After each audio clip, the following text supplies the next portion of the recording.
fun. Pretty good. A lot better than shit. Better than it was? Oh yeah. Good.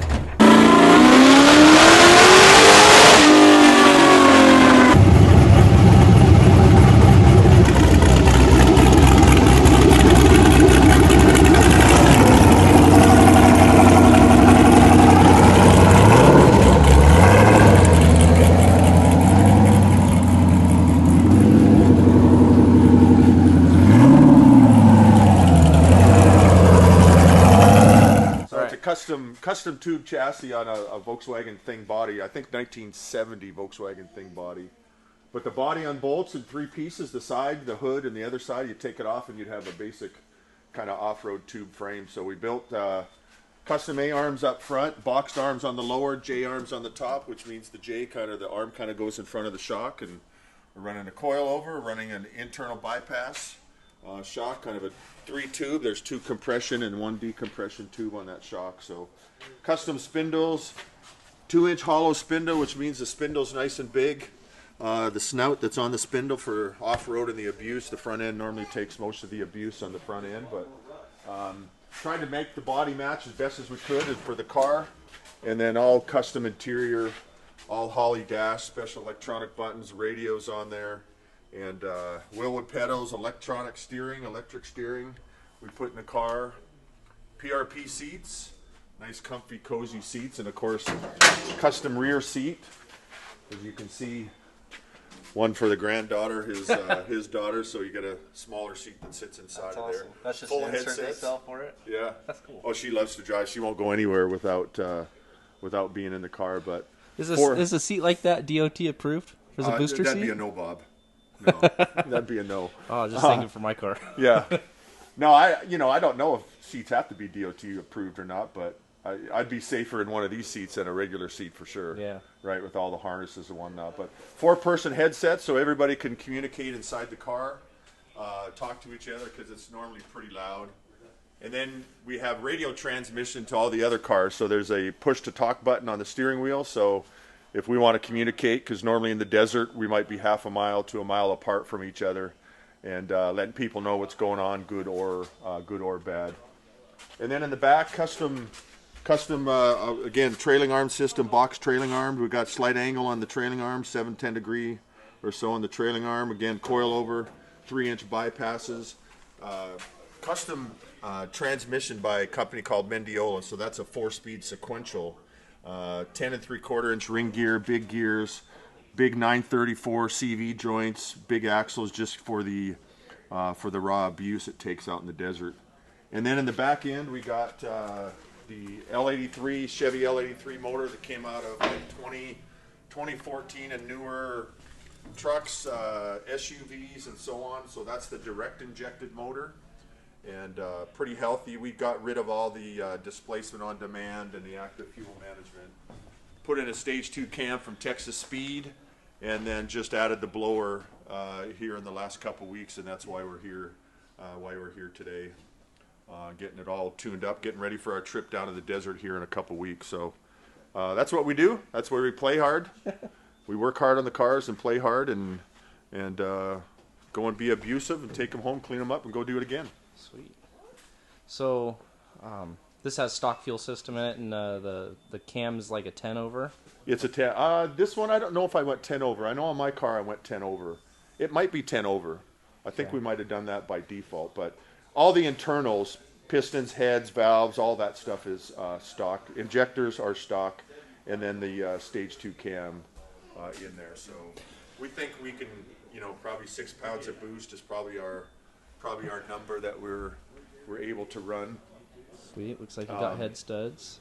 Yeah, good head studs, good, we want to build them for longevity. We don't necessarily have to go crazy on our power.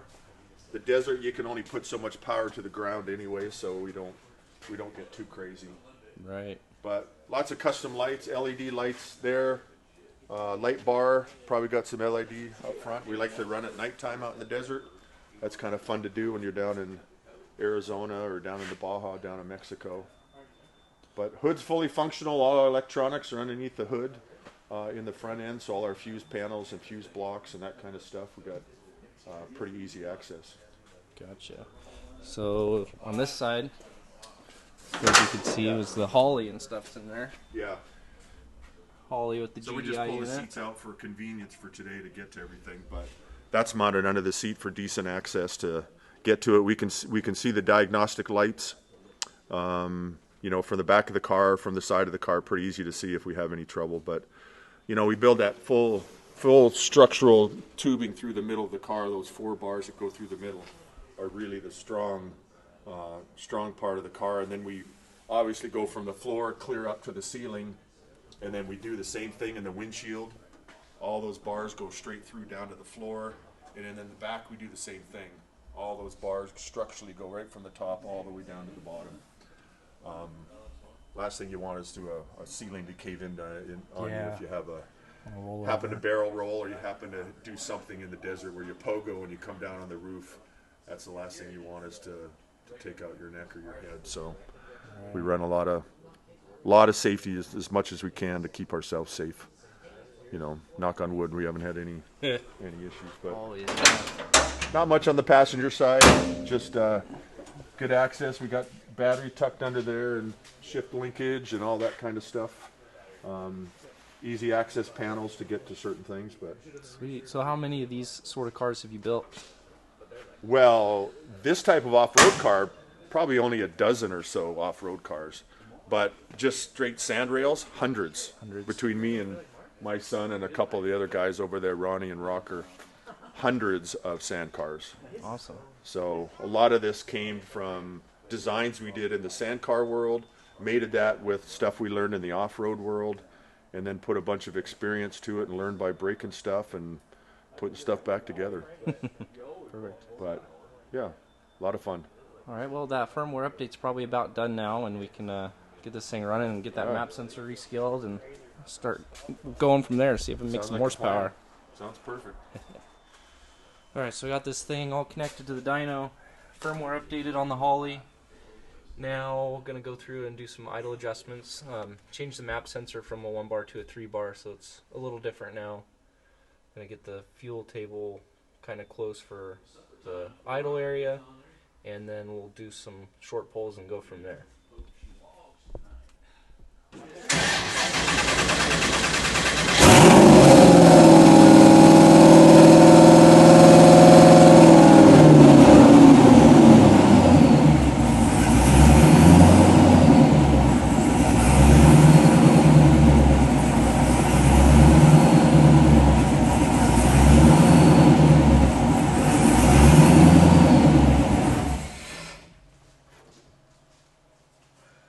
You said you can make it stop doing the whole rev up when it starts. Oh yeah. That's what pisses me off. Yeah, you didn't want to hear me.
sounds fucking good. Well, it picked up a bunch of power. Yeah. But you're saying this? 20, that was 1 degree? Where was the air temp? Was the intake temp down quite a bit?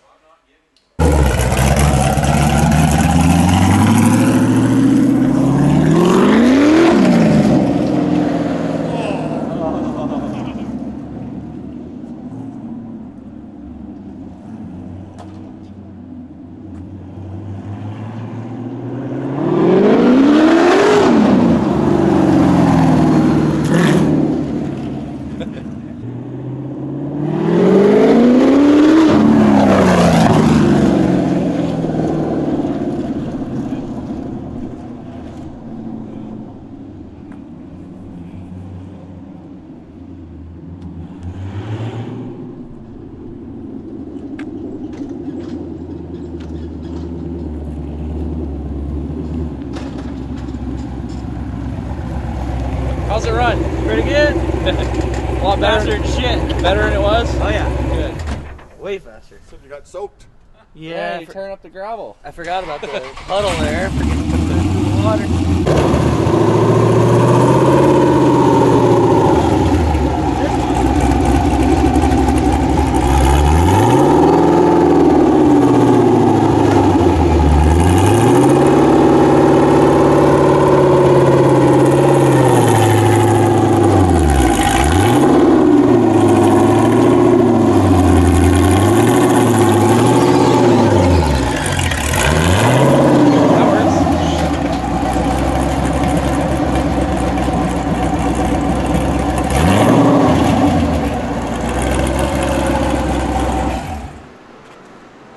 That scrape on the way in?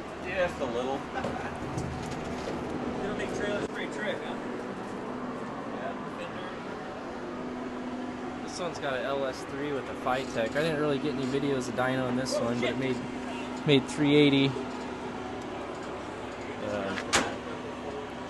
The all Tech's just kind of a strange deal. It's a little bit different built.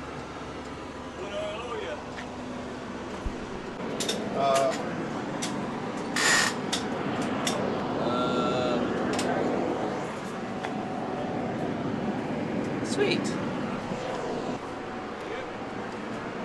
This thing was pretty smooth going on the tuning. Ended up making 425 or so, 6 pounds of boost. With the gigantic tires on a reduced ratio. So, pretty good. No intercooler. That's another thing. If it did have an intercooler, we could turn the timing up a little bit more, but as it is, the intake temps are getting to about 180, 165 to 180 on just the short dyno pull. So something out there in the real world, it's going to be more like 200s plus. So it was just immediately pulling timing out. Being high compression and pump gas, you don't really want to have the timing too high with the supercharger. So we'll get the intercooler in there eventually, and then it'll automatically just not have higher intake temps and be able to run more timing, make more power.